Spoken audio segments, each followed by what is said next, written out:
নরসিংদী জেলা karate station আপনারা জেনে আনন্দিত হবেন যে 2003 সালে আমি বাড়ির উঠান থেকে আমি শুরু করেছিলাম 2-4-5 জন হাতে গোনা নিয়ে। আজকে আপনারা দেখতেই পাচ্ছেন যে নরসিংদীতে একটা কারাতের জোয়ার চলে এসেছে। সবাই কারাতে শিখতে চায় নরসিংদীর মধ্যে, কিন্তু অনেকে পড়াশোনার চাপে অতিরিক্ত কোচিংয়ের পড়াশোনার জন্য আমি ছেলে মেয়ে পাচ্ছি না।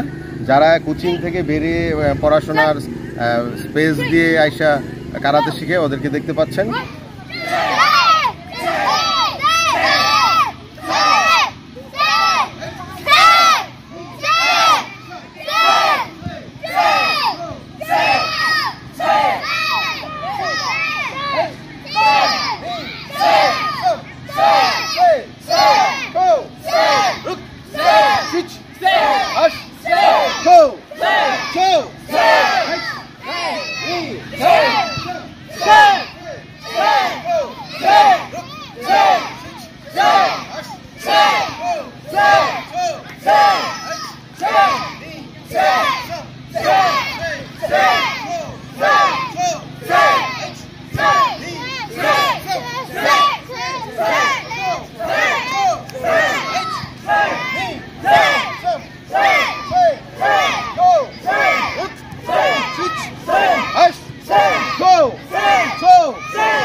Say